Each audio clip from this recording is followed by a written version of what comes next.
다음으로 넘어가서, 다음으로 넘어가서, 네.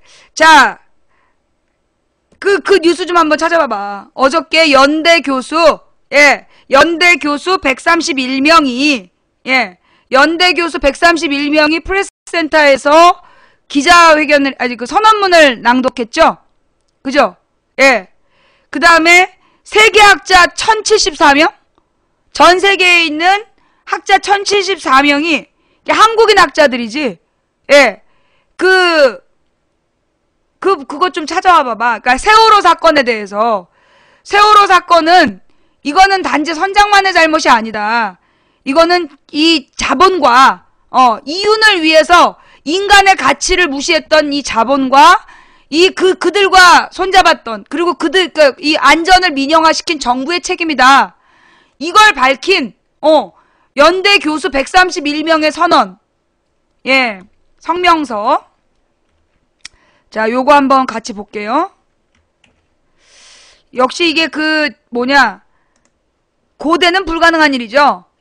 고대는 완전히 이명박 이후로, 내가 옛날에 참 고대 가고 싶어 했는데, 우리 어렸을 때는 고대가 민족고대라고, 고대 고대 학생들이 굉장히 이렇게 깨어있고, 이 반독재 정신이 강하다, 막 그랬었는데, 이명박 이후로 그냥 고대는, 자, 잠깐만요. 뉴스가 틀렸네.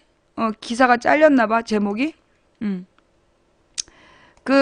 누구니? 이명박 이후로 고대는 완전히 그냥 어용학교가 돼버렸어, 어용학교. 그죠? 아주 그냥 정부에 아부하는 그런 학교가 돼버렸어. 동문들이 쪽팔리겠어요. 연대 교수들 성명. 세월호 참사로 국가 제도 침몰. 연세대학교 교수 131명이 스승의 날을 하루 앞두고 세월호 침몰 사고 원인 규명과 책임자 처벌 등을 촉구하고 나섰다. 국내 교수들이 세월호 참사와 관련해 단체로 입장을 밝힌 것은 이번이 처음이다. 그래서 어저께 연대하고 경희대 교수들이 성명을 발표했죠. 김옥희 사회학과, 윤혜준 영문학과 교수 등 연세대 교수 131명은 14일 오전 슬픔을 안고 공동체 회복의 실천으로 라는 이름으로 세월호 참사 관련 성명을 발표했다. 외국인 교수 15명도 참여했다. 윤혜준 교수는 이날 오마이뉴스와의 한 전화통화에서 사건의 심각성에 비해 지식인들이 자성하는 목소리가 그동안 부족했을 뿐더러 최근 한 교수가 유가족의 마음을 헤아리지 못하는 발언으로 무리를 빚었다며 스승의 날을 맞이해 우리의 스승답지 못한 모습을 참회하며 성명을 발표하게 됐다고 설명했다. 우리과 교수님 중에 김태형 교수님이라고 계세요. 그분이 이제 한국사 교수님이신데 그분이 이제 이 5월 초에 그 제자들 중에 이제 맨날 해마다 찾아뵙는 우리 선배님이 있어. 우리 이제 동문들 짜가지고. 근데 그분한테 문자를 보내신 거예요. 세월호 사건 때문에 나는 이번에 스승의 날 인사받고 싶지 않다. 우리과 이제 명예퇴직하신 교수님 80세신 분인데 그분이 이제 세월호 참사도 그렇고 내가 스승의 날이라고 인사 챙겨받고 싶은 마음이 없다. 그분이 옛날에 어떤 분이었냐면 87년에 그분이 되게 엄하니까 학생들이 이제 그 87년에 이제 민주항쟁이 벌어졌고 다 이제 그 데모하러 갔을 때 몇몇 학생이 수업에 시험을 보러 왔다든가 시험이라서 몇 명이 들어왔었나 봐. 그랬더니만 그 학생들더러 막 야단을 치면서 이 양심 없는 놈들아. 지금 시국이 이 모양인데 니네가 그 시험 보러 들어오고 싶은 마음이 드냐고. 그래서 이렇게 막 쌍욕을 하셔가지고 도망갔다는. 그래서 그 선배들이 죄송해서 강의실을 나올 수밖에 없었다는. 교수니까 강의실에 시험 기간에 와 있지만 학생들이 시험을 보러 오면 안 된다고 생각하셨던 거야. 그래서 시험 보러 왔던 교수들을 그 선생들을 내쫓은 거지, 선배들을. 그랬던 분이신데 그분이 이제 그 민족문제연구소에서 친일 인명사전 내셨잖아요. 예, 그 친일 인명사전 만드실 때 같이 참여하셨던 교수님이세요. 내가 우리과에 그런 분이 계셨잖아. 근데 수업은 내가 한 번도 못 들어봤어. 자, 윤혜준 교수님은 이날 오마이뉴스와의 전화통화에서 사건의 심각성에 비해 지식인들이 자성하는 목소리가 그동안 부족했을 뿐더러 최근 한 교수가 유가족의 마음을 헤아리지 못하는 발언으로 무리를 빚었다며. 이 사람 홍대에서 잘렸다면서요? 근데 잘렸는지 확인해 봐야 돼. 스승의 날을 맞이하여 우리의 스승답지 못한 모습을 참회하며 성명을 발표하게 됐다고 설명했다. 윤 교수는 현재 사고 진상규명과 책임자 처벌 작업이 서둘러 끝나거나 무마될 수도 있다는 우려가 일각에서 제기된 상황이라며, 세월호 침몰의 원인과 수습 과정에서는 책임이 밝혀지고 법에 준엄한 심판이 내려질 때까지 우리 모두가 관심을 기울여야 한다는 뜻을 성명에 모았다고 덧붙였다. 연세대 교수들은 성명서에서 이번 참사의 근본 원인은 물질적 탐욕으로 나머지 생명의 가치를 내팽개친 황금 만능주의, 편법과 탈법의 관행을 암묵적으로 받아들여온 결과 중심주의에 있다며, 우리가 얼마나 삶과 생명에 대한 철학, 성찰이 빈곤한 반인간적 사회에서 살고 있는지를 세월호 참사가 증명하고 있다고 지적했다. 이들은 세월호 참사가 단순한 사고가 아닌 인재였음을 잊어서는 안 된다고 강조했다. 교수들은 침몰하는 세월호에서 우리가 동시에 목격한 것은 국가라는 제도의 침몰과 책임의식이라는 윤리와 양심의 침몰이었다며, 무기력한 국가와 황폐해진 사회의 실상이 여지없이 드러난 세월호의 비극을 전 국민적인 참회와 반성의 계기로 삼자고 제안했다. 제대로 된 사고 진상규명과 책임자 처벌, 재발 방지 대책 마련도 촉구했다. 이들은 세월호 침몰의 원인과 대처 수습 과정에서의 책임은 한치의 의구심도 남김없이 명명백백하게 밝혀져야 하고 준엄한 법의 심판을 받도록 해야 한다며, 특히 정부는 이번 참사를 철저히 파헤치고 근본적인 대책을 마련해야 한다고 요구했다. 한편 외국에서 활동하는 교수 577명도 성명을 발표하고 세월호 참사 진상조사와 박근혜 정부의 책임을 촉구했다. 이들은 세월호 참사는 개인적인 일탈 뿐 아니라 정부의 무능력과 부패에서 비롯된 구조 노력 미비의 결과라며, 세월호 참사를 계기로 경제적 이익보다 사람을 먼저 생각하는 패러다임의 전환이 이루어져야 된다고 강조했다. 훌륭하시죠? 예. 네. 뭐라는 건데? MBC 사장이 이상호 기자를 고소했다고? 냅둬. 그래봤자 또 그거 법정에서 통과도 안 돼.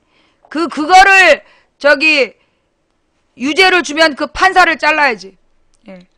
그 밖에 교수 577명 말고, 그러니까 외국에 있는 국외에서 활동하는 577명의 교수들이 성명을 발표했고, 그 다음에 해외에 있는 학자들까지 합쳐서 1074명, 교수는 아니지만 연구하는 학자들까지 해서 1074명이 이번 세월호 사건에 대해서 정부가 책임져야 된다라는 성명을 발표했다.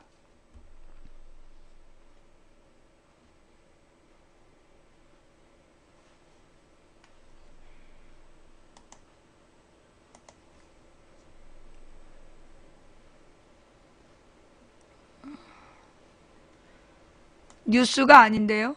예. 팥찌맘님, 그 뉴스로 좀, 노컷뉴스가 아닌 걸로 나오는데?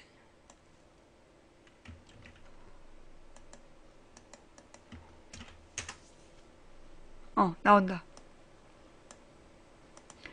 세월호 참사 해외 교수학자 1074명 성명, 정부가 책임져야. 야! 너네!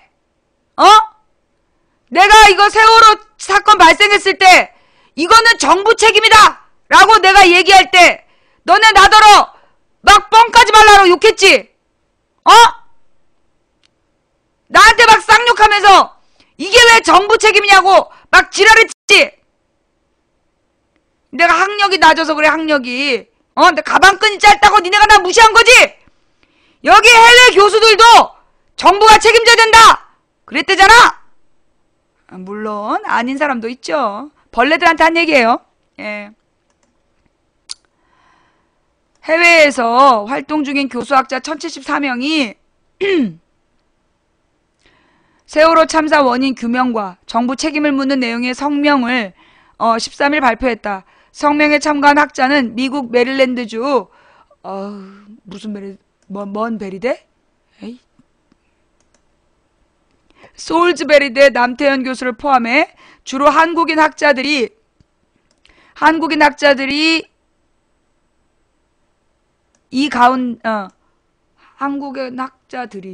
그래서 얘는 왜 여기 있는 거야? 이거 어떻게 하면 없어지냐? 이 광고는 못 없애?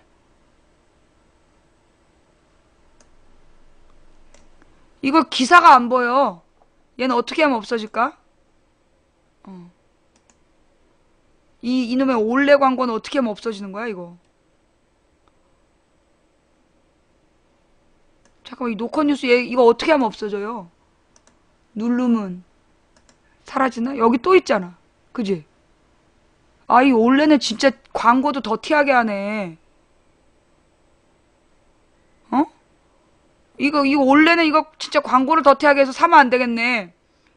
이거 올레는 이거 불매운동 해야 되겠어요? 예.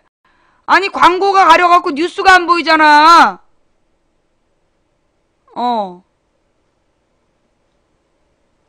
마우스 갖다 대면 이게 사라져야 되는데 X 표시가 안 나와 지금. 뭐 하는 짓거리야. 그래서 계속 이거 지네 광고창으로 넘어가. 하여튼 원래는 광고라도 이렇게 더럽게 하니. 아우 짜증나. 기사 내용을 알 수가 없네. 그럼 어쩔 수 없이 기사 내용을 복사해서 딴 데서 봐야 되나?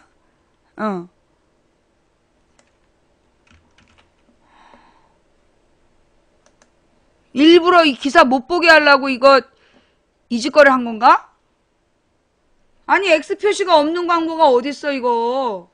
아우 짜증나. 잠깐만 내가 그래서 메모장에다 붙여갖고 볼게요.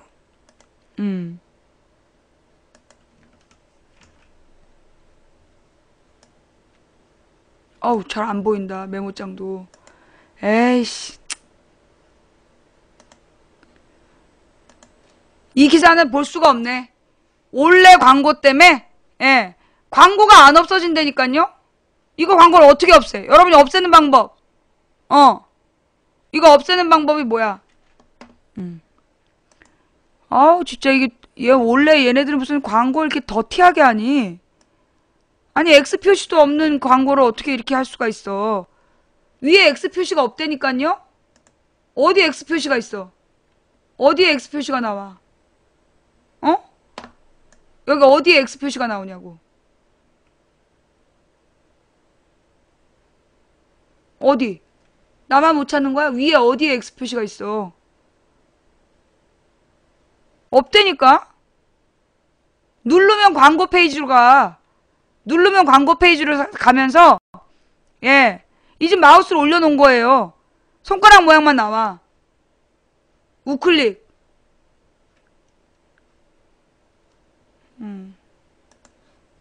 그러니까 이게 정말 뉴스를 얘네는 진짜 이 원래는 광고도 이렇게 좀 더티하게 하네. 아니 무슨 뉴스를 가려 광고가. 아 정말. 다른 뉴스 볼게요. 해외 교수학자 1074명 성명 정부가 책임져야 된다. 해외에서 활동 중인 교수학자 1074명이 세월호 참사 원인 규명과 정부 책임을 묻는 내용의 성명을 13일 발표했다. 성명에 참가한 학자는 미국 메릴랜드주 솔즈베리대 남태현 교수를 포함해 주로 한국인 학자들이며 이 가운데 교수는 577명이다. 성명에서 교수들은 이번 참사를 한국 사회가 변하는 계기로 삼아야 한다며 경제적 이익보다 사람을 먼저 생각하는 패러다임의 전환이 이루어져야 된다고 강조했다. 요즘에 와서 말이에요. 응? 여러분 옛날에 그 문재인의 선거 캠페인이 뭐였는지 기억나요? 문재인의 선거 캠페인이 뭐였어? 사람이 먼저다. 근데 그 사람이 먼저다라는 걸 보고 많은 국민들이 비웃었어요. 사람이 먼저다가 뭐? 이러면서 되게 중요하게 생각을 안 했죠. 사람이 먼저다라는 말의 의미를 되게 무시하고 돈 몇 푼 더 준다니까 박근혜를 찍은 거야. 묻지도 따지지도 않고 노인들한테 20만 원씩 준다거나 무상급식, 무상보육 다 무상보육이었지. 무상보육, 무상교육 막 개뻥을 치니까 진짜로 주는 줄 알고 찍어준 거 아니야. 그런데 대통령이 된 다음에 모든 공약을 쌩까셨죠. 예. 이 사람이 먼저다라는 말이 사실 굉장히 지식인들한테는 중요한 말이야. 그러니까 우리가 이번에 세월호, 자, 봐봐요. 우리 정부가 자국민이 국민 300여 명이 물속에 있는데 사람을 구조할 생각을 안 하고 뭐부터 했어? 배 건질 생각부터 했잖아. 300명의 목숨이 그 배 안에 있는데 빨리 인양하라고 3번이나 통지문을 보냈어. 어? 우리 정부에게는 이 뭐가 없는 거야? 사람에 대한 개념이 없는 거야. 사람에 대한 개념이 없이 오로지 배를 인양해야 된다는 그 생각밖에 없는 거예요. 왜? 다른 배들이 왔다 갔다 하는 데 있어서 배 운항에 방해가 된대.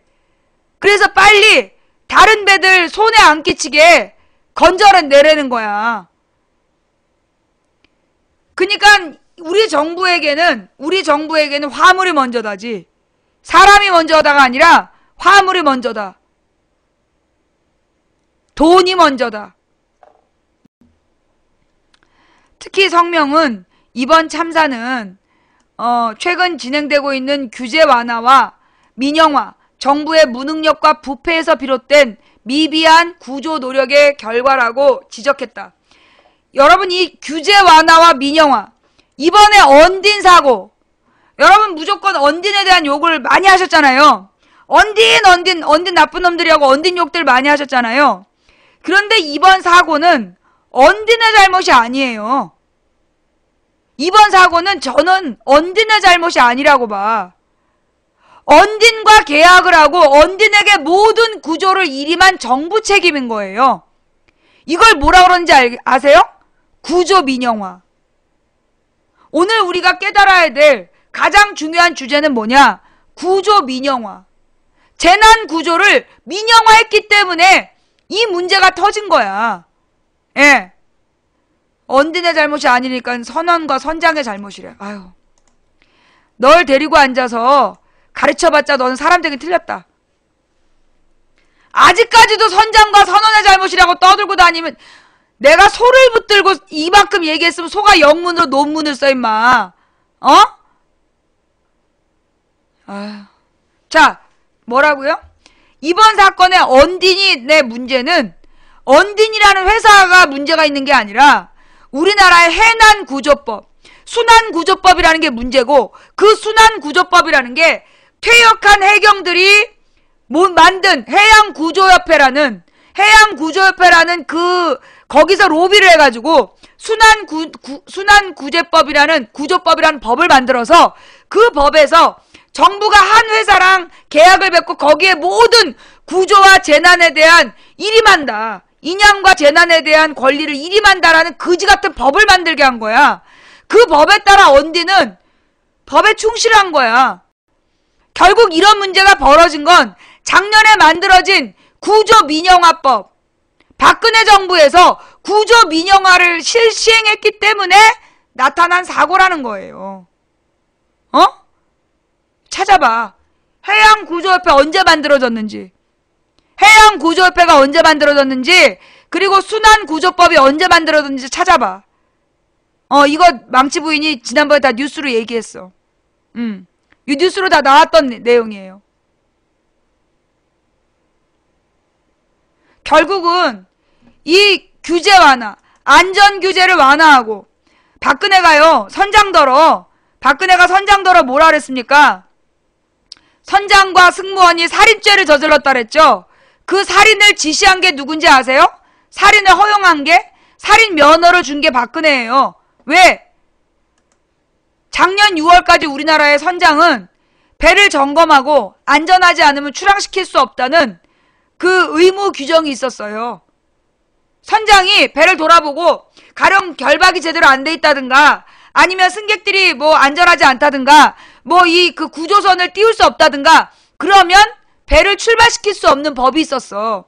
그 법을 누가 없앴을까요? 박근혜. 박근혜가 그 규제를, 선장의 의무 규정, 안전의무 규정을 박근혜가 없앤 거야. 그래놓고 살인죄? 선장 안전관리체제 부적합 사항 보고 면제. 예, 2013년 6월 시행. 저게 그 말이야. 말이 어려워서 그렇지 그 말이 그 말이야. 그래서 이런 안전규제를 완화하고, 그리고 이 재난구조를 민영화한 것, 그리고 나서 정부는 아무런 재난구조 인력도 장비도 예산도 쓰지 않는 무능력, 그리고 부패, 이런 것들이 결국은 세월호 사건을 만들었다. 국민의 생명과 안전을 지키는 것은 정부의 기본 임무임을 인식하고 책임질 것을 요구했다. 오늘 아침에는 그 터키 총리가 욕을 바가지로 먹어요. 그죠? 와, 오늘 우리 벌레들이 전부 다 터키 총리 욕하고 있어. 그 박근혜 욕 다시 하는 거지 그게. 터키 총리가 하면 욕 먹을 짓이고 박근혜가 하면 욕 안 먹을 짓이냐? 터키 총리가 한 말이 우리나라 공무원이 한 말이랑 똑같아요. 터키에서 민영 광산을 민영화했고 비용을 절감하는 과정에서 안전시설을 미비했고 안전규제에 대한 비용을 줄이는 바람에 폭발 사고가 나가지고 지금 300명 가까이가 죽었어. 매몰되거나 죽었어. 거기에 대해서 터키 총리가 그런 사고가 종종 있다 이러고 얘기해갖고 지금 발칵 뒤집어졌잖아요. 터키 사람들이 어떻게 하는지 두고 봅시다. 생존자와 희생자 가족에 대한 치유와 정당한 배상, 세월호 참사의 원인 조사와 책임자 처벌도 주장했다. 한편 이번 성명은 지난 7일부터 5일간 외국인을 포함해 외국에서 활동한 학자들을 대상으로 온라인 서명 방식으로 이루어졌다. 외국에서 공부 좀 한 사람들은 전부 다 이게 대한민국의 박근혜 정부의 문제다라고 알고 있는데, 예. 참재상 팩트님, 그런 영상은 자료실에 부탁드립니다. 네. 그리고요, 여러분 고 박수현 군의 아버지가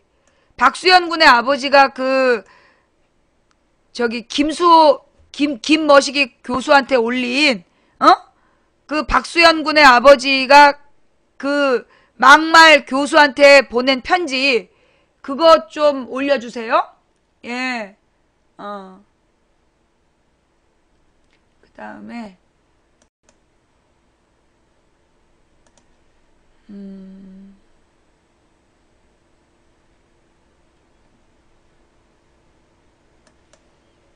이번에 또 이런 뉴스도 있습니다.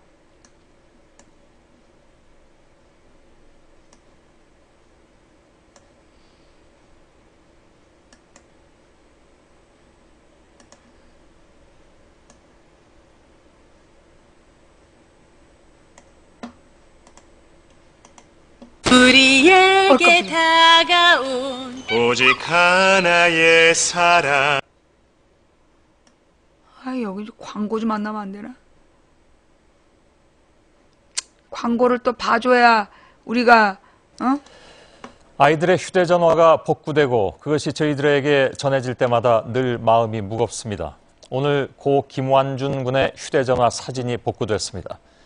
배가 기울기 시작했는데도 아이들은 명랑하기만 했습니다. 심상치 않다는 것을 깨달은 순간 고 김완준 군은 해경 긴급전화 122번을 눌렀지만 통화가 되지 않았습니다. 오늘 바다로부터 저희들에게 도착한 6번째 편지입니다. 김관 기자입니다.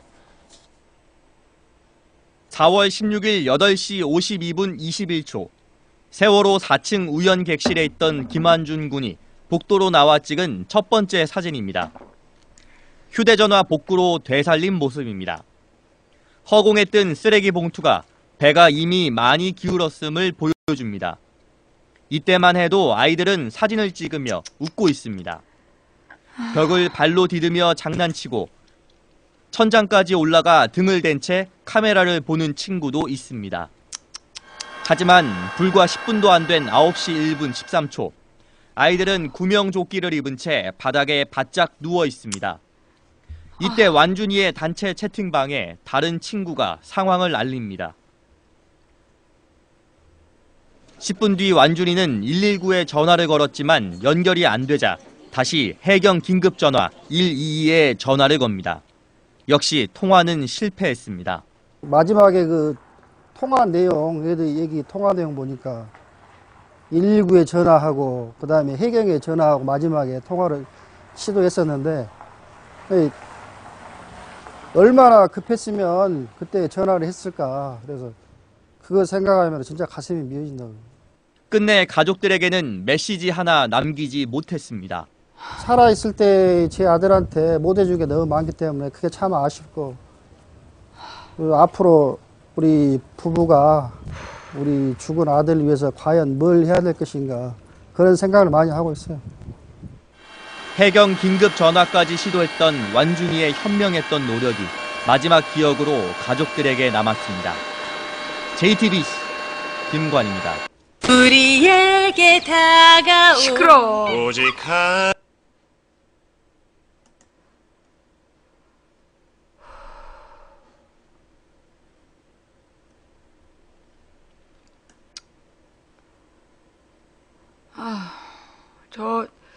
그러니까 이게 이 아버지들이 이 상황을, 이 부모들이 이 상황을 어떻게 견뎌낼 수 있을까?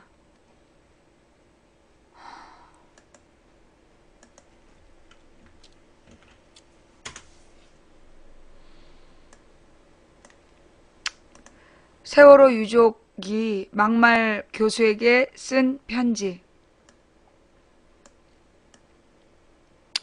세월호 침몰 사고로 희생된 안산 단원고 2학년 박수연 군의 아버지 박종대 씨가 김호월 홍익대 교수에게 편지를 썼다. 김호월 교수는 세월호 참사 유족들을 향해 벼슬 딴 것처럼 쌩난리 친다 등 망언을 해서 논란을 빚은 인물이다.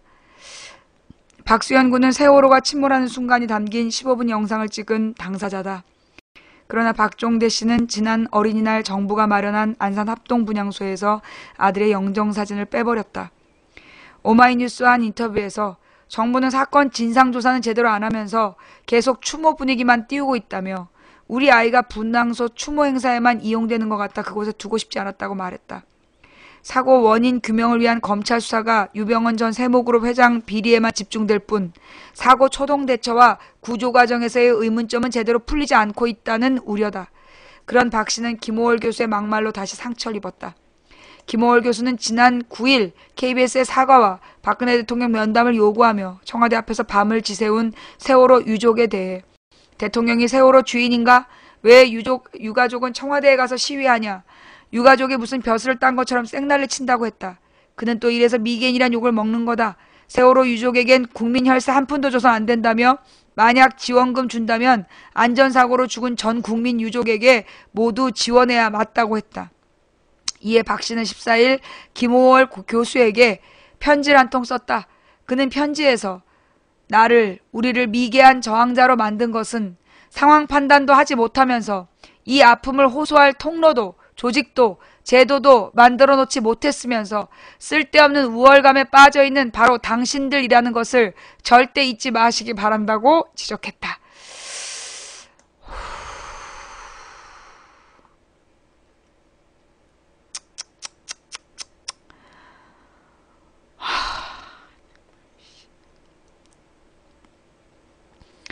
김 교수님, 우리는 이번 세월호 참사로 인하여 사랑하는 가족을 잃고 깊은 슬픔에 빠져있는 일부 유가족들입니다. 당신들의 표현을 정확히 빌리면 사랑하는 자식들을 지키지 못한 못난 미개인들입니다. 먼저 최근 국민일보 쿠키뉴스에서 귀하의 발언 내용을 보고 글과 말로는 표현할 수 없는 유감의 뜻을 표현하는 바입니다.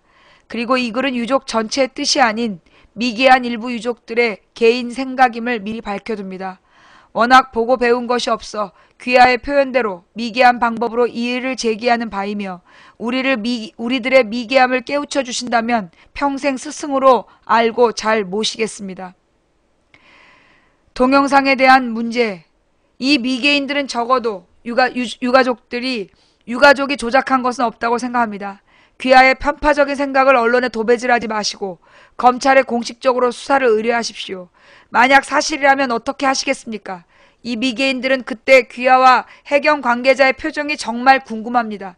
제발 빨리 수사를 의뢰하시고 검찰에서도 의혹이 있다면 빨리 수사를 진행하여 결과를 공식적으로 발표하시기 바랍니다. 유가족에게 혈세 한 푼도 주어서는 안 된다는 부분에 대하여 이 미개인들은 현재까지 장례 비용 외에 지원을 받은 것이 없습니다. 위 요구사항이 국민 전체의 뜻이라면 장례 비용을 정산해 주십시오. 정산해 주신다면 국무총리, 각부 장관, 도지사 등이 보내주신 조와 대금까지 정산하여 집을 팔아서라도 전액 반환하여 드리겠습니다. 대통령이 세월호 주인인가 왜 유가족이 청와대 가서 시위하나 유가족이 무슨 벼슬을 딴 것처럼 쌩난리 친다. 이래서 미개인이란 욕을 먹는 거다라는 발언에 대하여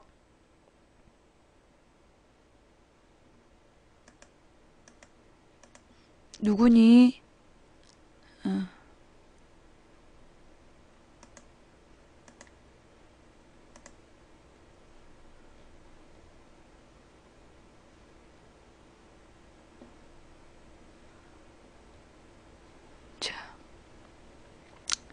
그 내 방송만 봐. 딴 거 보지 말고. 대통령이 세월호 주인인가 왜 유가족은 청와대 가서 시위하나 유가족이 무슨 벼슬을 딴 것처럼 생난리를 친다. 이래서 미개인이란 욕을 먹는 거다라는 김호월의 발언에 대하여 소위 자신이 상층민이라고 생각하는 자가 사회 분위기를 파악하지 못하는 것을 보면 오히려 한심함을 느끼며 타인의 아픔을 가십거리로밖에 생각하지 못하는 당신의 학식이 역겨울 따름입니다. 우리가 청와대에 돈을 요구했습니까? 대통령의 하야를 요구했습니까? 우리는 공영방송 보도국장의 부적절한 발언에 대한 사과를 요구했던 것이고 그것이 관철되지 않아 KBS와 청와대를 향했던 것입니다. 또한 이 사건의 진실에 대한 확실한 진상규명을 요구했던 것입니다. 사고 발생 시간, 구조 방법의 부적절성, 침몰 후 생존자 구조 지체 이유 등의 사실은 유가족이기에 앞서 국민의 한 사람으로서 당연히 알아야 하는 것입니다. 그리고 국가는 사고 발생 시 당연히 구조의 의무가 있으며 진실을 밝힐 의무가 있습니다. 하지만 그것이 명확히 밝혀지지 않은 상태에서 답답함에 정부 최고의 책임자인 대통령께 호소하는 것이 과연 잘못되었단 말입니까? 이 나라에 그분 빼고 호소할 사람이 있습니까? 조직이 있습니까? 제도가 있습니까? 우리를 미개한 저항자로 만든 것은 상황 판단도 하지 못하면서 이 아픔을 호소할 통로도 조직도 제도도 만들어 놓지 못했으면서 쓸데없는 우월감에 빠져있는 바로 당신들이라는 것을 절대 잊지 마시기 바랍니다. 우리들은 귀하께 가장 미개한 방법으로 맞짱 토론, 끝장 토론을 제안합니다. 그리고 토론 제안에 앞서 잠시 우리 미개인들이 한 행동을 한번 살펴볼까요? 그래도 우리들은 항의 집회 시 욕설을 자제했고 경찰의 통제도 잘 따랐다고 생각합니다. 너무 잘 따라주니까 저 새끼들이 고마운 줄을 몰라요. 물론 집회가 종료되었을 때 뒷정리까지 말끔하게 하였으며 국민 여러분들께 누가 되지 않도록 최소한의 질서를 지키려고 노력하였습니다. 귀하께서는 이것이 과연 미개인이 한 행동이라고 생각하십니까? 온갖 부정부패에 찌든 0.01%의 우아한 상층민보다 확실히 아름다운 모습이라 감히 말하고 싶습니다. 귀하의 판단과 생각이 옳았다면 계속해서 그 입장을 고수하시고 그렇지 않다면 비겁하게 언론 뒤에 숨어서 사과할 것이 아니라 당당히 우리 앞에 나서서 솔직하게 고백하십시오. 잘못했다고. 다시 한번 제안합니다. 이 제안을 수용할 것인지 말 것인지 여부를 명백히 밝혀주시고 수용할 수 없다면 그 이유 또한 명백히 언론을 통해 밝혀주시기 바랍니다. 귀하가 우아한 상층민인지 천박한 0.01%인지는 오직 당신만이 알 수 있는 선택임을 잊지 않았으면 합니다.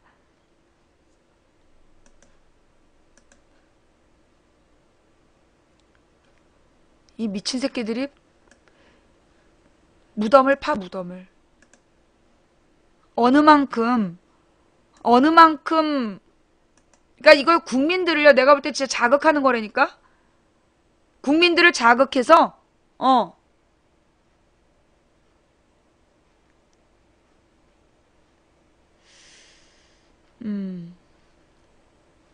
국민들을 자극해서 국민들이 들고 일어나길 바라는 거야.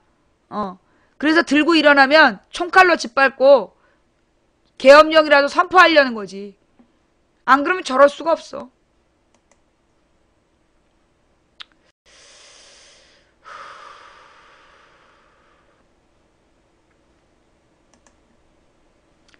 이 미개인 발언의 원조, 네, 이 정몽준 후보가 진도체육관을 찾은 모양입니다.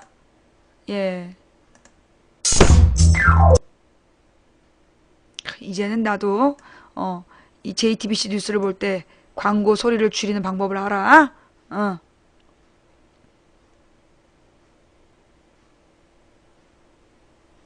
세월호 참사와 관련한 가족들의 잇단 부적절한 발언으로 논란을 일으켰던 정몽준 새누리당 서울시장 후보가 오늘 진도로 내려가 실종자 가족들을 만났습니다. 실종자 가족들의 반응은 싸늘했습니다. 구동혜 기자의 보도입니다. 진도 팽목항에 정몽준 후보가 모습을 나타냈습니다. 세월호 참사와 관련해 막내 아들과 부인이 잇따라 구설수에 오르자 정면 돌파를 택한 겁니다. 정 후보는 세월호 참사 이후 박원순 서울시장과의 지지율 격차가 큰 폭으로 벌어지고 있는 상황. 정 후보는 팽목항에 있는 실종자 가족 대기실로 들어가 30여 분간 대화를 나눴습니다. 조용한 분위기에서 대화가 오갔지만 가족들의 반응은 싸늘했습니다. 당초 가족들이 격하게 반응할 것이라는 예상이 있었지만 자칫 그것이 정치적으로 이용되는 것이 아니냐는 의견 때문에 가족들도 최대한 절제한 것으로 알려졌습니다. 저희들이 무슨 할 말이 있겠습니까? 그저 죄인이라는 생각이고요. 그래서 죄인인데 이 죄의 여벌을 어떻게 씻을 수가 있겠습니까? 이에 앞서 정 후보는 서울시장 출마를 위해 의원직을 사퇴했습니다. JTBC 구동혜입니다. 우리에게 다가온 아우, 오직 놓쳤네. 하나의 사랑. 어우, 소중하니까 더 따지게. 근데요, 이렇게 또 그 정몽준 후보 갔던 것만 보여주면 안 되잖아. 박원순 시장도 갔었다면서요. 박원순 시장도 갔었다는 얘기가 있던데, 뭐 기사 나온 거 없어요? 박원순 시장, 뭐 경향신문인가? 기사 난 거 있던데, 거의 조용히 간다는 정몽준 후보, 박원순 시장은 어떻게 갔길래?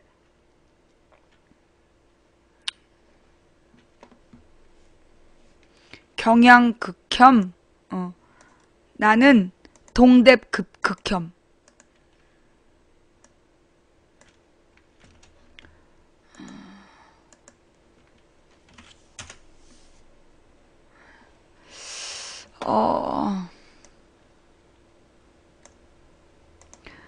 박원순과 정몽준의 진도 방문 이렇게 달랐다. 이러면 정몽준을 2번 다뤄주는 건데. 6월 4일 지방선거에서 서울시장 후보로 경쟁하게 된 박원순 서울시장과 정몽준 새누리당 후보가 14일 오후 1시간 차이를 두고 세월호 침몰사고 현장인 전남 진도를 방문했다.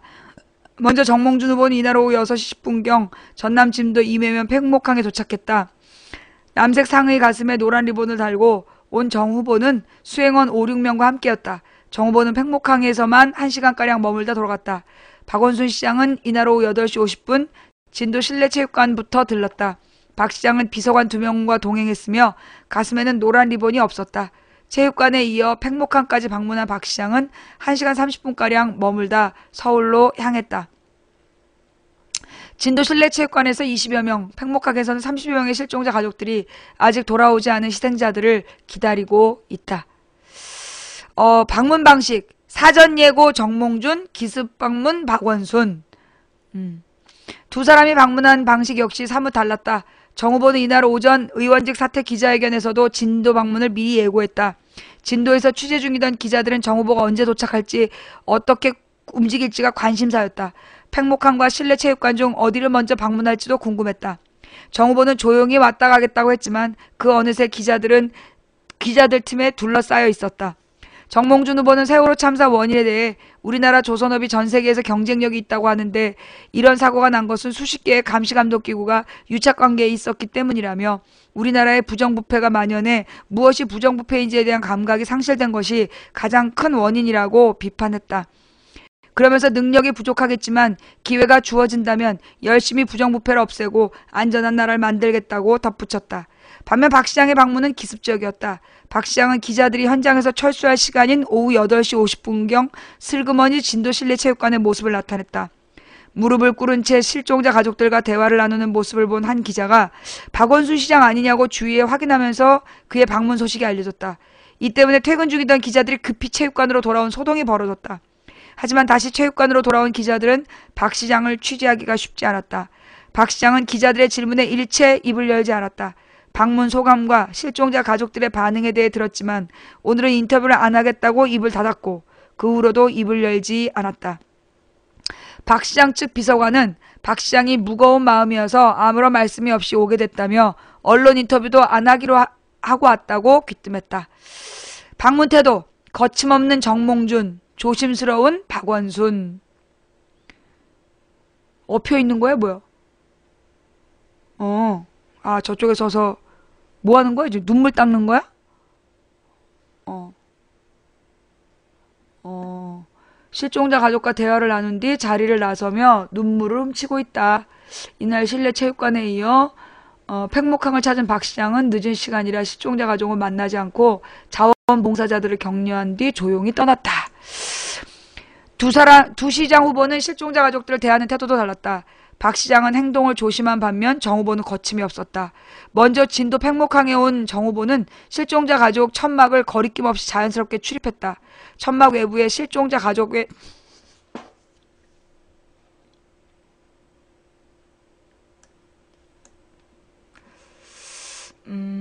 실종자 가족의 출입 금지라는 안내 문구가 적혀 있었지만 개의치 않는 듯했다.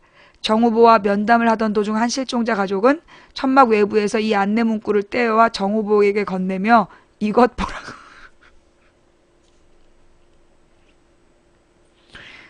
이것 보라고 하는 등 거부 반응을 보였다. 또 다른 가족은 천막을 빠져나오면서 정치인들을 피해 다니는 것도 일이다 일이라고 불편한 심기를 드러냈다. 가족들을 면담한 정부 후보는 가족대책본부 천막에도 들어갔다. 그러자 한 가족 대책위 관계자가 가족에 들어오지 못한다고 지적해 곧바로 천막을 나와야 했다. 천막 안에서는 범정부 사고대책본부가 실종자 가족들에게 수색 상황을 설명하는 중이었다. 이 천막 외부에도 실종자 가족의 출입금지라는 안내 문구가 적혀 있었다.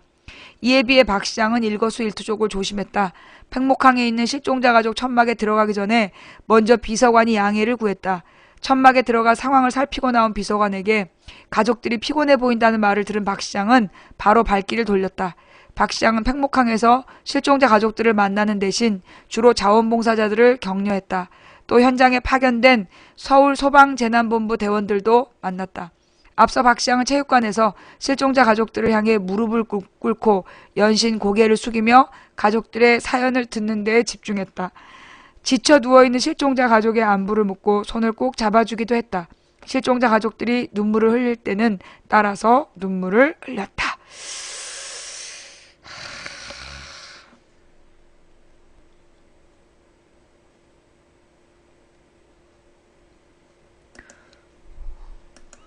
아니, 뭐가 편파적이야? 이게 편파적으로 보니까 조울증이 안 고쳐지는 거야. 긍정적으로 상황을 봐. 있는 그대로 받아들여. 그래야 조울증을 고칠 수 있는 거예요. 예. 계속 매사를 삐딱하게 보니까 이 병이 안 고쳐지는 거야. 예. 아니, 뭐가 편파적이야? 있었던 일 그대로 쏙 썼구만. 뭐 편파적이라는 근거를 대든가 그럼. 가족들이 환대를 했대? 이거 보란 얘기 안 했대? 아니 뭐 기사가 잘못됐으면 기사를 신고를 하고 사실이 아니면 사실이 아니라는 걸 좀 밝혀봐봐. 자, 그 다음 어머, 내가 나의 방송국을 지워버렸네. 내가 또 같이 보고 싶은 내용이 있었는데 잠깐만요. 아까 그 박노자 교수의 그 기업 국가를 해체하라 그것도 봐야 되는데 오늘은 때가 아닌가. 영 그쪽으로 눈길이 안 가네.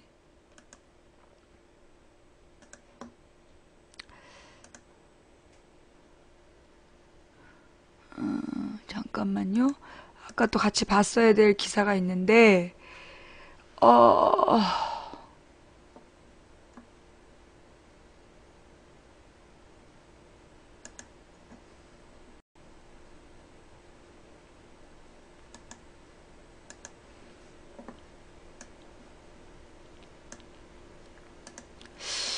박원순, 정몽준, 진도 방문, 박은 환대, 정은 냉대. 박 홀로와 무릎 꿇고 가족들 위로, 정 진도 실내체육관은 방문 안 해.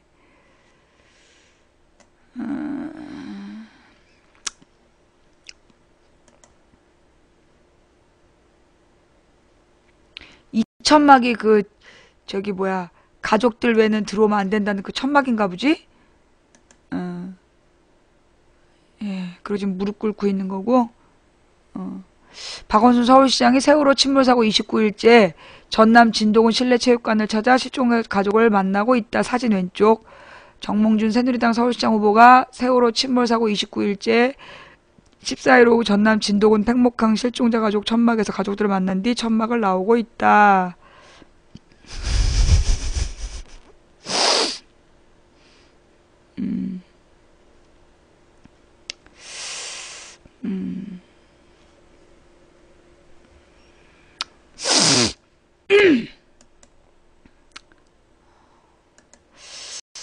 이러면 이게 실종자 가족이 편파적인 게 되는 건가? 실종자 가족이 편파적인 거야? 아이고.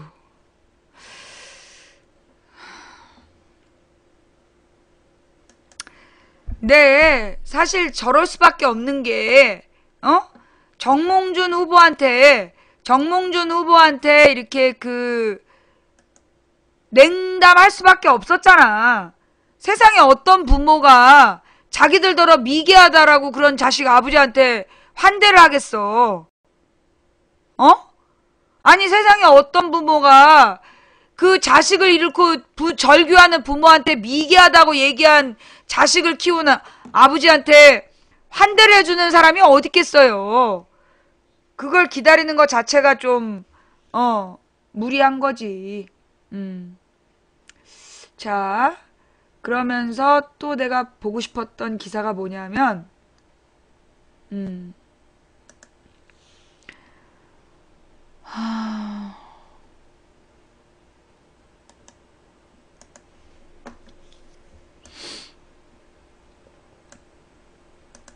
세월호 침몰 가장 먼저 국정원에 보고됐다. 지난달 16일 침몰한 세월호는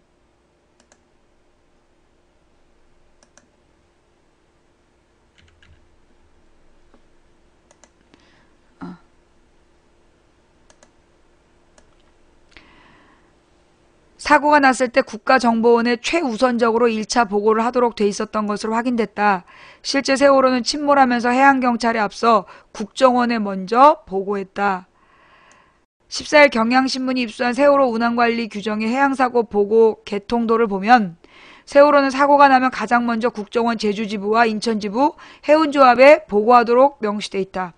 해양경찰, 인천지방해양항만청, 국토해양부는 그 다음 순서다. 개통도에는 국정원에도 제주, 인천지부의 전화번호까지 적혀있다. 세월호 운항관리 규정은 지난해 2월 25일 청해진 해운이 작성했고 해경은 이를 심사해 승인했다.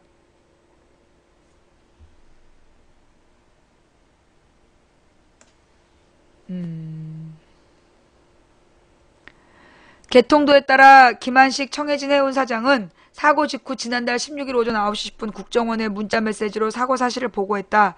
국정원이 초기부터 사고를 알고 있었다는 의미다. 청해진 해운 관계자는 해경에 따로 연락하지 않은 것은 제주 VTS와 진도 VTS의 사고를 먼저 인지하고 있었기 때문이라며 다만 해당 부서가 사고로 정신이 없을 것 같아서 혹시 국정원 보고가 누락됐을까봐 알려준 것이라고 말했다. 민간회사가 국정원에 직접 사고 사실을 보고토록 한 것은 상식에 벗어난 것이라는 지적이 많다. 승객 구조에 한시가 시급한 상황에서 군안 구호와 큰 관계없는 정보기관에 먼저 보고한다는 것이 납득하기 어렵기 때문이다. 해운업계 관계자는 국정원이 대테러 업무 때문에 부두나 공항의 직원을 상주시키고 있지만 해난 사고 때도 다른 곳에 앞서 1차 보고를 하도록 명시한 것은 이해하기 힘들다고 말했다. 반면 인천 제주로 오가는 또 다른 6,000톤급 여객선인 오하마나오는 국정원 보고 규정이 없는 것으로 확인됐다. 엥? 청해진 해운이 작성한 오하마나오 운항관리 규정을 보면 사고 시 해운조합 청해진 해운 제주본점 인천 VTS와 해군 이함대 상황실에 보고토록 돼 있다. 군안구와 직접 관련된 조직에 우선 보고토록 한 것이다. 이 규정은 지난 2월 27일 작성됐다. 청해진 해운 관계자는 왜 세월호는 국정원에 보고하는데 오하마나오는 그러지 않아도 되도록 운항관리 규정을 작성했는지 모르겠다며 다만 해경이 심의를 했고 문제가 없다고 하니 매뉴얼로 사용한 것이라고 말했다. 국정원이 세월호 사고 상황을 우선 보고받고도 한 것은 세월호가 전시의 군수물자와 피난민 수송을 위해 동원되는 국가보호장비로 지정돼 있기 때문이라는 분석도 있다. 하지만 국가보호장비로 지정은 2,000톤급 이상 배에 공통적으로 적용되는 것으로 평시에 국가가 별도로 관리하진 않는다. 해수부 관계자는 국가보호장비 지정 여부는 대외비여서 알려줄 수 없다고 말했다.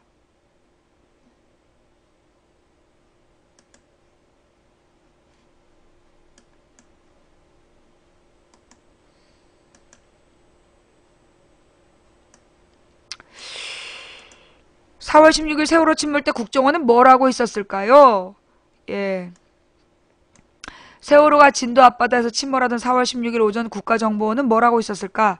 서울시 공무원 간첩 증거조작 사건으로 국정원은 당시 절체절명의 위기에 몰려 있었다. 세월호 사건 발생 전날 국정원은 국민 여러분께 심려를 끼쳐드린 것에 대해 머리 숙여 사과드린다고 남재준 원장이 고개까지 숙였지만 국정원에 대한 비난 여론은 물 끓는 듯 했다.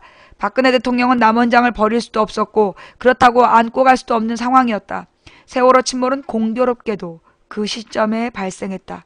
476명이 탑승해 304명이 사망 실종된 세월호 침몰 사건에 온 국민의 이목이 집중되면서 국정원의 국기문란 사건도 수면 아래로 가라앉았다.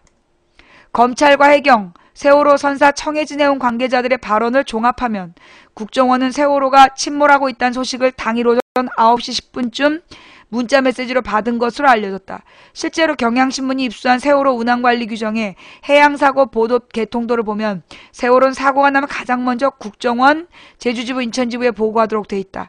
그러나 야당 의원이 질의한 결과 국정원은 방송 뉴스를 보고 알았고 최초 인지 시점은 9시 44분이라고 밝힌 것으로 전해졌다. 34분의 차이가 발생하는 것이다. 비상상황 발생 시 정부 기관 간 정보 공유가 이루어지게 돼 있는 점을 감안하면 국정원의 최초 인지 시점이 9시 44분이라는 것은 도저히 납득하기 어렵다. 국정원은 청해진 해운으로부터 연락을 받기 전에 이미 사건을 인지하고 있었을 가능성이 높다.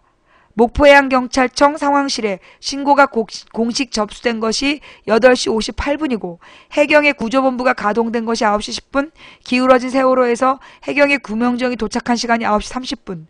국정원이 사고를 처음 인지했다고 밝힌 시점엔 이미 평범한 시민들도 사건이 발생한 것을 알고 있었다.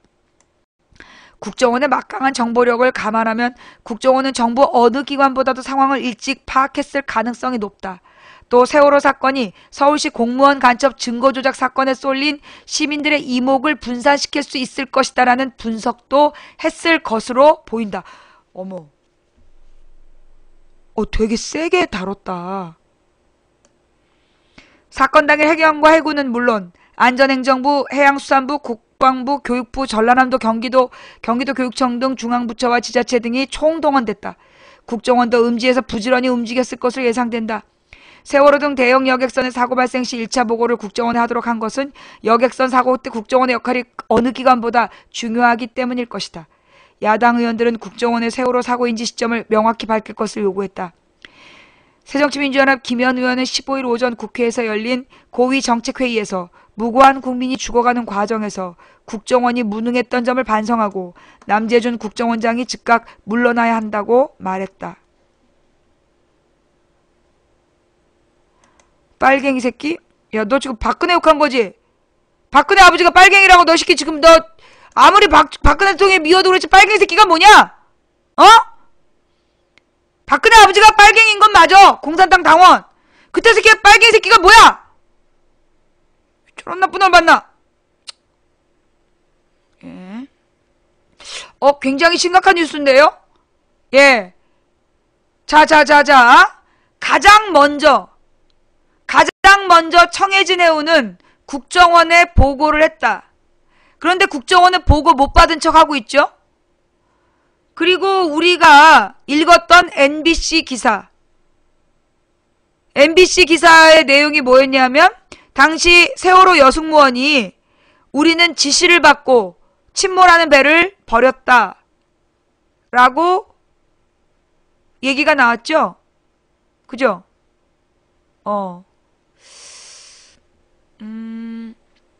아니 뭐 우리가 뭐 누구의 지시라고 얘기한 적 없어요? 예. 우리는 누구 지시다 이런 얘기 한 적 없습니다. 네. 다만 그 기사가 생각났을 뿐이지. 그지? 세월호 8시 35분에 사고해역 위치 보고 오전 7시 반에도 사고해역에 있었다 주장에 힘실려 세월호가 사고 발생 1시간 혹은 그 이전부터 사고 현장에 이미 항해 기능 대부분 상실한 상태에서 머물고 있었던 것으로 드러났다. 고발뉴스가 단독 입수한 세월호의 위치 보고 지점표에 따르면 선장은 의무적으로 특정 장소를 지날 때마다 제주운항관리실에 신고를 하도록 되어 있고 인천에서 출항해서 제주도까지 선장이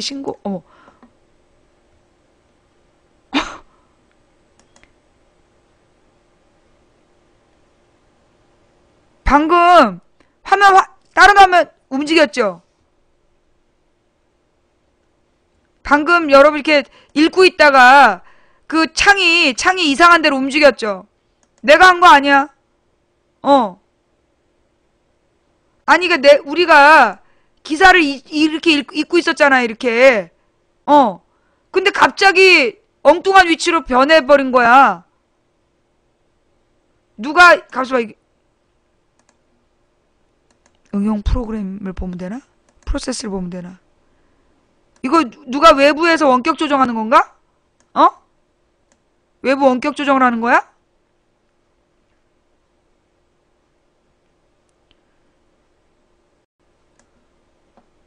주씨. 뭐 이상한 프로그램 있어요, 여기? 이상한 프로그램 없지? 아니 왜 갑자기 기사 읽고 있는데 이 인터넷 창에 하나 둘 셋 넷 다섯 여섯 일곱 여덟 아홉 열 주코는 뭐야? 얘는 뭐지? 주크온 그리고 라우처는 또 뭘까? 여기 이상한 거 없어요?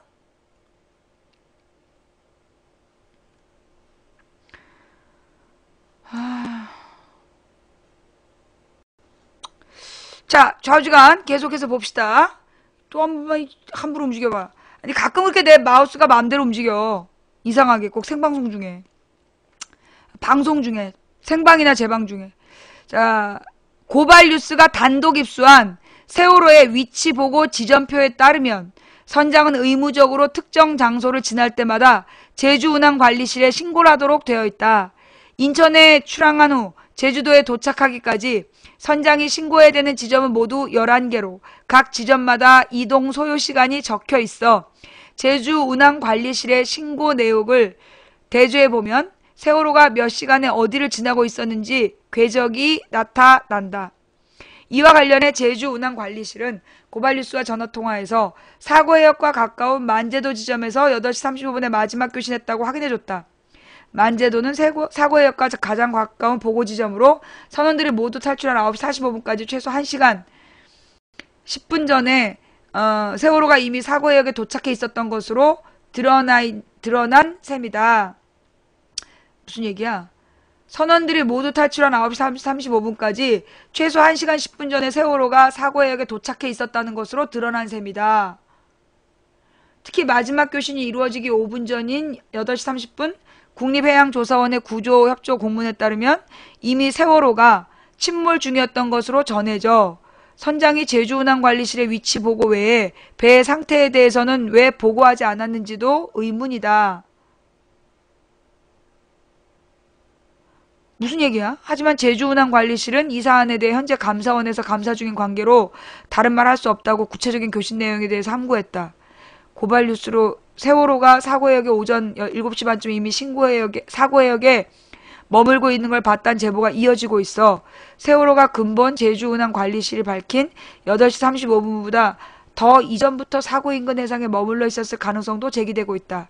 세월호는 제주운항관리실과 만제도에 8시 35분에 나오는 마지막 교신을 끝으로 8시 49분쯤 선박 자동 식별장치 신호가 끊어지며 배가 기울기 시작한 것으로 알려졌다. 이 뉴스는 조금, 요 뉴스는 조금 해설이 필요한 것 같은데 잘 모르겠어요. 이 뉴스는요, 뭔 얘기인지 잘 모르겠어.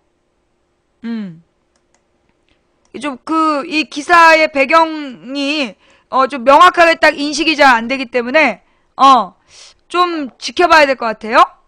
네. 그 다음에, 또 같이 봐야 될 게 있었는데,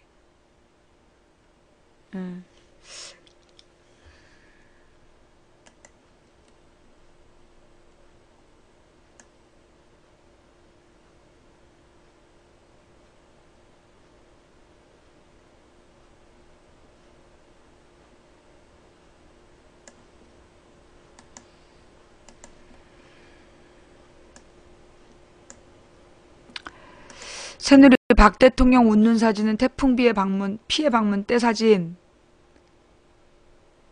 세월호 핑계로 험악한 분위기 유도한 세력들이 늘었다.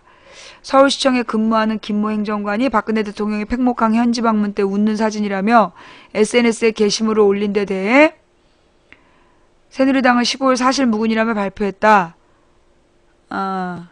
새누리당 대변인이 이날 오전 국회 브리핑을 통해 최근 서울시 공무원이 민주노총 간부란 사람이 SNS상에 박근혜 대통령이 진도 팽목항에 도착했을 때 모습이라며 사진 한 장을 올렸다며 그 사진을 올리면서 그는 사태의 심각성을 잘 알고 있었다면 저렇게 화난 웃음을 짓지 못하겠죠라고 했다고 전했다. 함 대변인은 그의 말처럼 대통령이 정말 진도 팽목항에서 활짝 웃었다면 사람들은 분명 화가 나가 어처구니 없었을 것이라며 그러나 그 사진은 전혀 사실과 다른 것으로 밝혀졌다고 반박했다. 함 대변인에 따르면 문제의 박 대통령의 사진은 지난 2012년 9월 태풍 피해를 입은 진도군 어민들을 위로하기 위해 방문했을 때 사진이다. 그는 이렇게 명백하게 사실과 다른 사진을 인터넷상에 올리고 사람을 선동하려고 하는 목적이 무엇인지 무척 궁금하다. 한마음으로 세월호의 슬픔을 극복하고 대한민국의 안전과 발전을 위해 노력하는데 국민들이 오해하게 만들고 서로를 의심하게 만드는 행위는 매우 치졸하고 범죄에 가까운 것이라고 비난했다.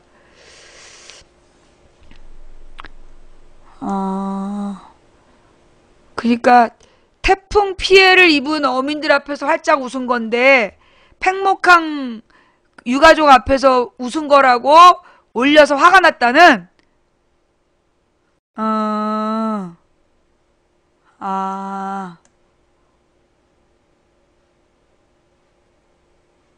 지금 나만 어이없는 거야? 지금 나만 웃기는 거야? 그 사진이 12년 9월 태풍 피해를 입은 진도 어민을 위로하기 위해서 방문했을 때 웃은 건데 팽목항에서 웃었다 그랬다고 지금 막 그런 거야? 아니야, 잠깐만, 그러니까 무슨 얘기냐면 그 무슨 민주노총 소속의 서울시 공무원이 자기 SNS에다 박 대통령이 진도 팽목항 도착했을 때 모습이라면서 사진 한 장을 올렸대요. 근데 그 사진이 사태의 심각성을 잘 알고 있었다면 저렇게 환한 웃음을 찾지 못했겠죠라고 했다고 전했다. 그러면서 이제 그러니까 새누리당 대변인이 화가 난 거야. 그의 말처럼 대통령이 정말 진도 팽목항에 활짝 웃었다면 사람들은 분명 화가 나고 어처구니가 없었을 것이다. 그러나 그 사진은 전혀 사실과 다른 것을 밝혀졌다. 한 대변인에 따르면 문제의 박 대통령 사진은 지난 12년 9월 태풍 피해를 입은 진도군 어민들을 위로하기 위해 방문했을 때 사진이다. 이렇게 명백하게 사실과 다른 사진을 인터넷상에 올리고 사람을 선동하려는 목적이 무엇인지 무척 궁금하다며 한 사람 한 마음으로 세월호의 슬픔을 극복하고 대한민국의 안전과 발전을 위해 노력하는데 국민들이 오해하게 만들고 서로 의심하게 만든 행위는 매우 치졸하고 범죄에 가까운 것이라고 비난했다. 근데 이 민주노총 간부가 박근혜 대통령이 이번에 세월호 참사 때라고 그랬나? 그런 말이 있다면 좀 문제인 거고요. 그거는 명백한 허위사실이고, 두 번째, 사태의 심각성을 잘 알고 있었다면 환한 웃음을 짓지 못하겠다. 이 말은 이게 이제 태풍 피해를 입은 어민들을 위로하러 가가지고 그렇게 환하게 웃으면 그건 사태의 심각성을 전혀 모른 거 아닌가 싶긴 해. 어?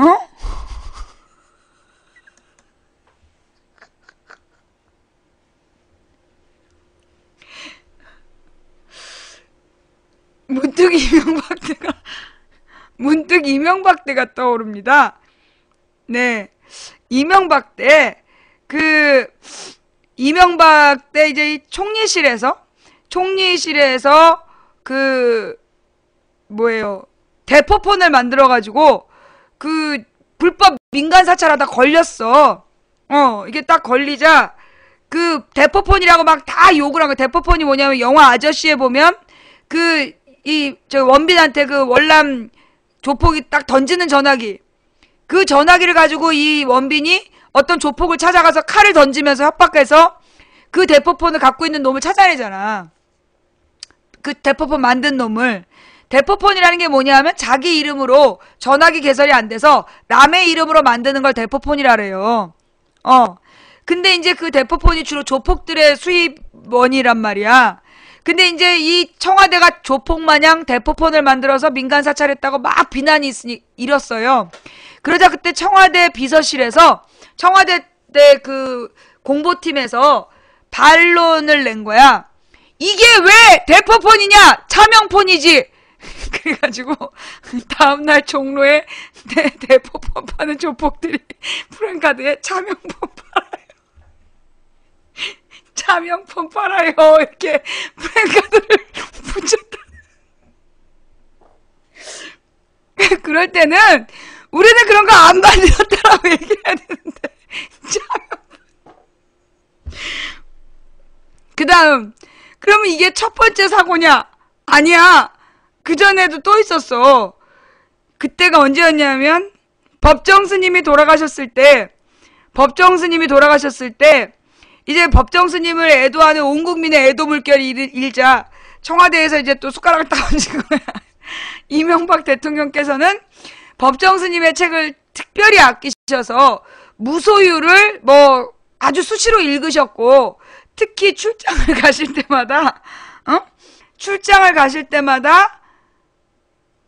무슨 숲, 조용한 숲인가 아름다운 숲인가 그런 책을 꼭 갖고 가셨다. 라고 얘기를 한 거야. 그래갖고 이제 무슨 숲이라는 이제 책을 꼭 출장할 때마다 갖고 간다고 공표를 했어. 그래갖고 이제 사람들이 법정 스님 책 중에 조화로운 숲이라는 책을 꼭 갖고 간다 그래가지고 이제 사람들이 조화로운 숲? 이 법정 스님 책 중에 우리가 모르는 책도 있다. 그래서 찾아봤는데 책 이름이 없는 거야. 그래서 보니까 그게 무소유를 펴낸 출판사 이름이었던 거야. 그걸 갖다가 이제 그걸 공표를 한 거야. 이제 망신 개망신을 당했어. 그 다음 여름이 됐다? 그러자 이제 지난번에 불명예를 반드시 씻으리라. 그래갖고 이번에는 이제 이렇게 얘기한 거야. 이번 대통령의 여름 휴가는 전자책을 전자책 이북으로 여름 휴가를 보내시기로 하셨다. 그러면서 그 가져가실 전자책 목록을 쫙 밝힌 거야. 그 중에 특히 정의란 무엇인가 라는 부분을 강조를 했죠. 그런데 사건은 그 다음에 네티즌이 야! 정의란 무엇인가 언제 이북으로 나왔냐? 그래서 출판사에 물어본 거야. 그러니까 출판사에서 우리 그거 이북으로 안 냈는데요? 그래서 그러면 대통령은 그 이북을 어디서 구했냐? 해적판이냐? 어? 해적판이냐? 이래가지고 근데 그 뒤에 대답이 없었어. 아무 말 안 했어. 그리고 그 다음에 올해 읽으실 책은 비밀로 한다. 올여름 독서하실 책은 비밀로 한다 라고 얘기하면서 떠나갔던 그들이 있죠.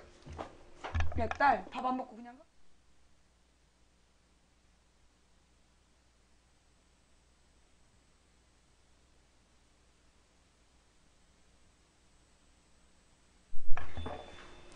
네. 문득, 예. 그러니까 우리 박근혜 대통령 때문에 분노한 대변인의, 그 사진은 2012년 9월 태풍 피해를 진도군 어민들을 위로하기 위한 건데!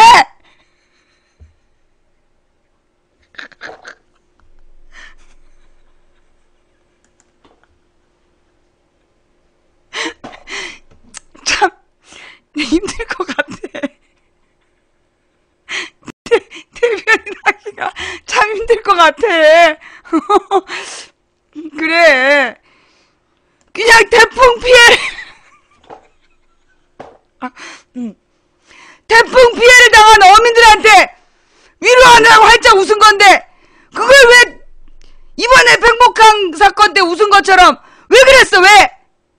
그냥 진도 어민들이 태풍 피해 받았을 때 그때 위로하러 가서 웃은 거래잖아. 진짜.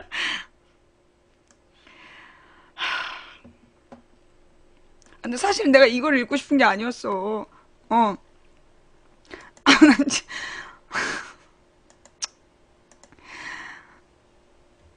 참 얼마나 힘들겠어. 그치? 정말 대변인하기 힘들 것 같아. 네. 그 다음에,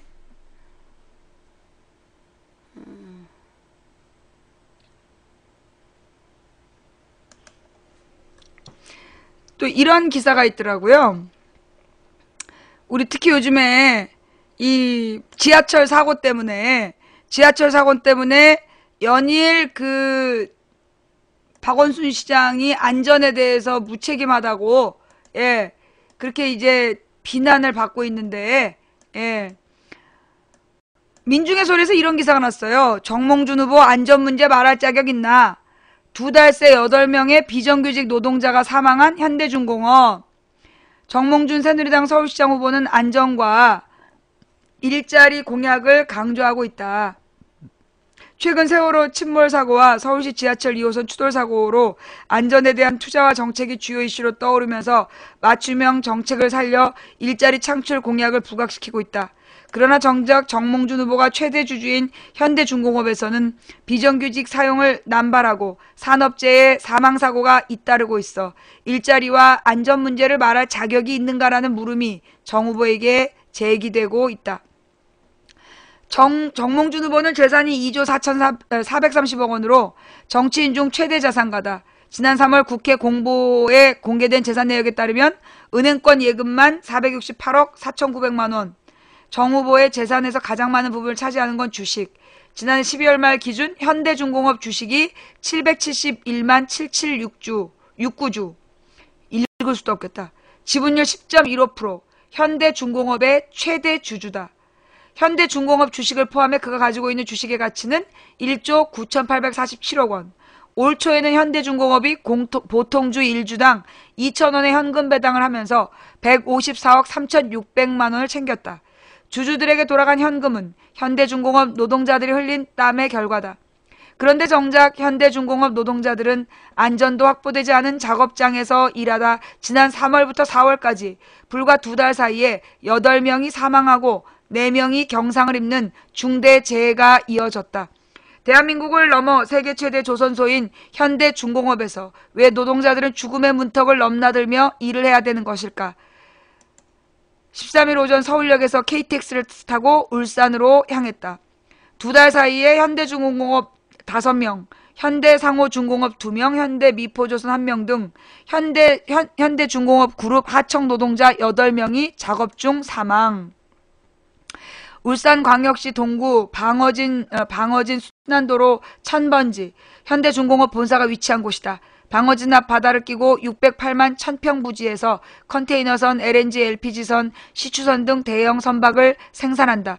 끝과 끝이 보이지 않는 중공업 담장 밖에서도 보이는 9개의 초대형 골리앗 크레인이 조선 부문 세계 1위 현대중공업의 위험을 뽐내는 듯했다.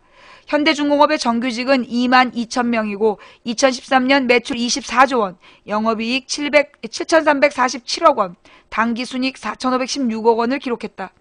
현대미포조선, 현대상호중공업 등 현대중공업 그룹의 범위를 넓히면 2013년 매출은 54조 원, 울산 동구에서 동구는 현대왕국이다, 정몽준 왕국이다라는 말을 쉽게 들을 수 있다. 정문에서 인적사항을 적고 신분증을 제출하고 방문 목적을 밝힌 뒤 미리 약속을 해놓은 노동조합 관계자의 안내를 받아 사업장 안으로 들어갔다.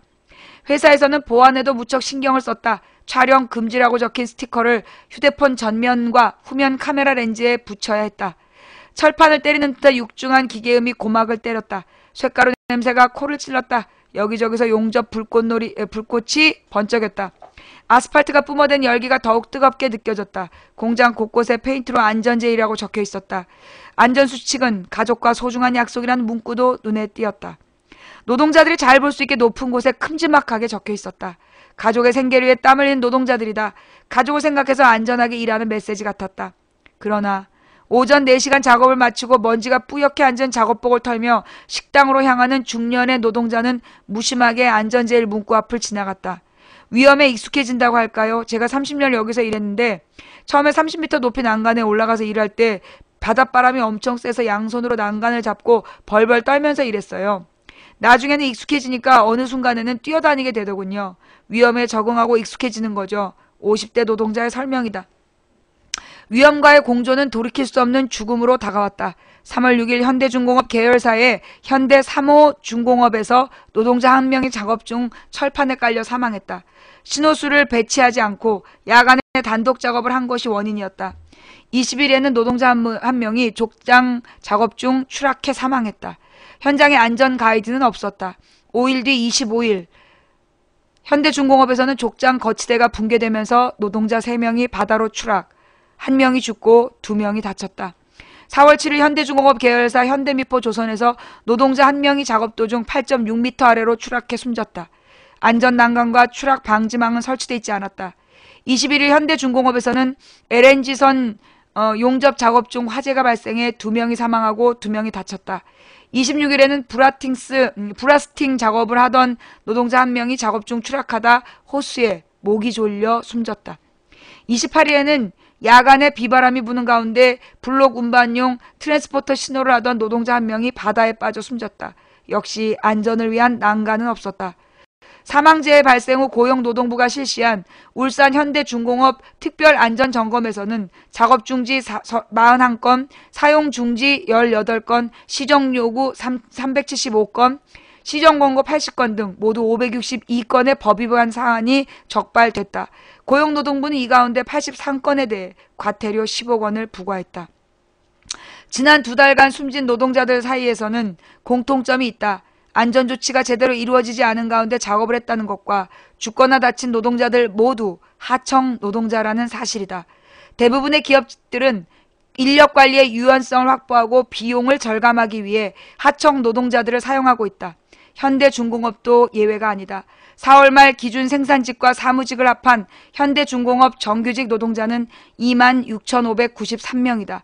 사내협력협체 소속 하청 노동자들이 이보다 훨씬 많다. 548개 업체로 쪼개져서 36,041명에 이른다. 생산직 노동자만을 두고 비교를 하면 원청인 현대중공업 소속 정규직 생산직은 18,000명, 하청인 협력업체 소속 생산직은 36,000명. 딱 2배네.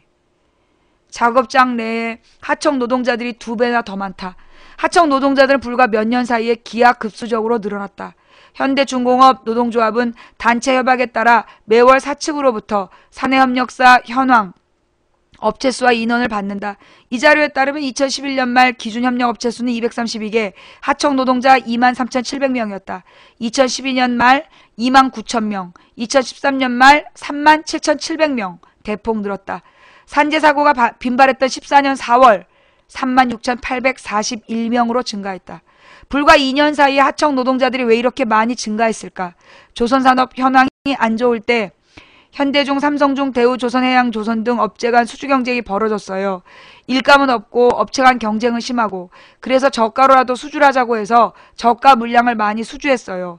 업체 간에 서로 출혈 경쟁을 한 거죠. 이걸 갖다 빨리 쳐내고 고가 물량을 수주해야 되니까 하청 인원을 대규모로 투입한 거죠.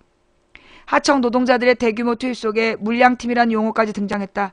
10여 명이 팀을 이루어 현대중공업, 삼성중공업, 대우조선해양 등 조선소를 다니면서 단기간에 물량을 빠르게 처리해주는 팀이다. 단기 공사팀이라고 부르는데 짧게는 한 달, 길게는 석 달가량 한 작업장에서 일하면서 공정을 처리해주고 이동해 다닌다. 원청으로부터 하청을 받아 일하는 것은 협력업체 소속 하청 노동자들과 다를 바 없는데 물량팀은 시급이 아닌 일당을 받는다. 빠르게 공정을 처리하는 게 목적인 만큼 일당이 센 편이라고 한다. 노동조합에서는 무분별하고 과다한 하청 노동자 사용이 중대재해 증가와 연관이 있다고 보고 있다. 최근에는 하청 인원을 대규모로 투입하면서 중대재해가 집중적으로 발생했어요. 한꺼번에 하청 노동자들이 늘어나면서 안전관리, 후생관리 등 관리가 전혀 안 되는 거죠. 빨리빨리 물량을 처리해야 되니까 안전교육도 형식적으로 이루어지고 공정이 빡빡하게 돌아가면서 안전보다는 생산 위주의 분위기가 형성돼 있어요. 안전을 하나하나 챙기면서 일을 하는 게 아니라 빨리 처리하고 쉬자, 이런 분위기가 강한 거죠. 더 많은 이윤을 위해 내몰리는 노동자들에게 공장 곳곳에 붙어있는 안전제일 표시는 허망한 구호나 다름없어 보였다. 특히 산재 위험은 하청 노동자들에게 집중되고 있다. 정규직과 하청 노동자 수가 역전되면서 예전에는 정규직 노동자들이 하던 일을 지금은 하청 노동자들이 하고 있다.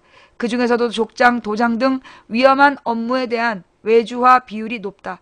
삼성 반도체 등 대기업 사업장에서 중대재해가 발생할 때마다 지적됐던 위험의 외주화인 셈이다.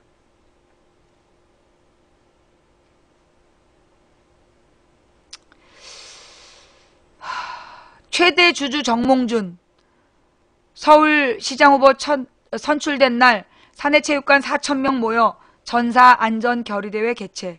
다음날 안전경영 쇄신 종합대책 수립 발표.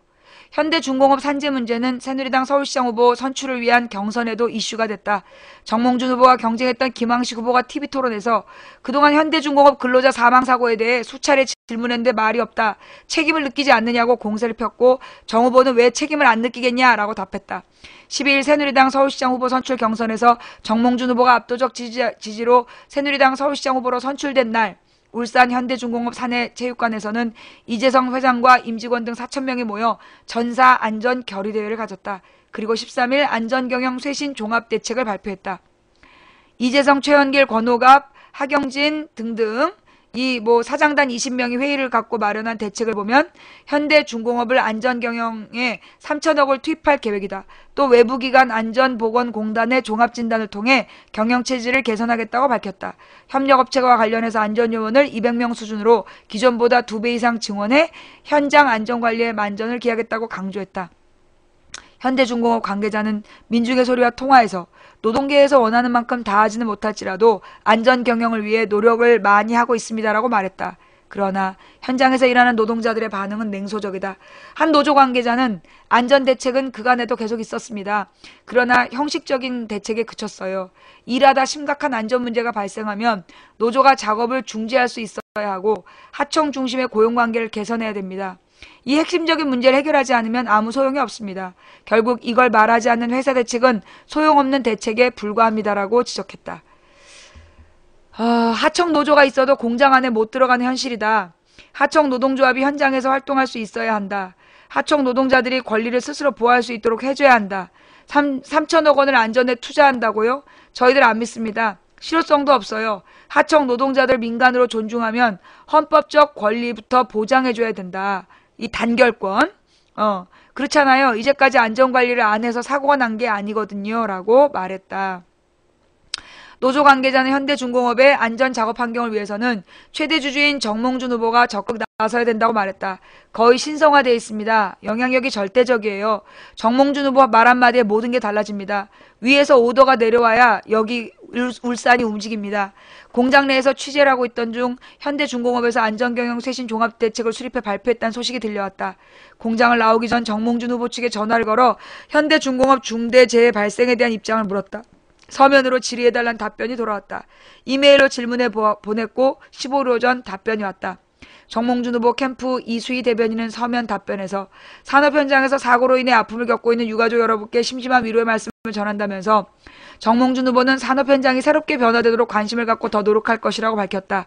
이어 현대중공업이 발표한 대책을 언급한 뒤 정몽준 후보는 현대중공업의 개선 대책이 잘 지켜진지 관심을 갖고 지켜볼 것이며 그 외 우리 회사의 안전에 관해 깊은 관심을 갖고 대책 마련에 힘쓸 것이라고 덧붙였다. 13일 오후 6시 현대중공업 정문을 나서자 길 건너 맞은편에서 하청 노동자들과 울산 지역 노동 관계자들이 잇따른 사망재해 발생과 관련해 사측을 규탄하는 집회를 열고 있었다.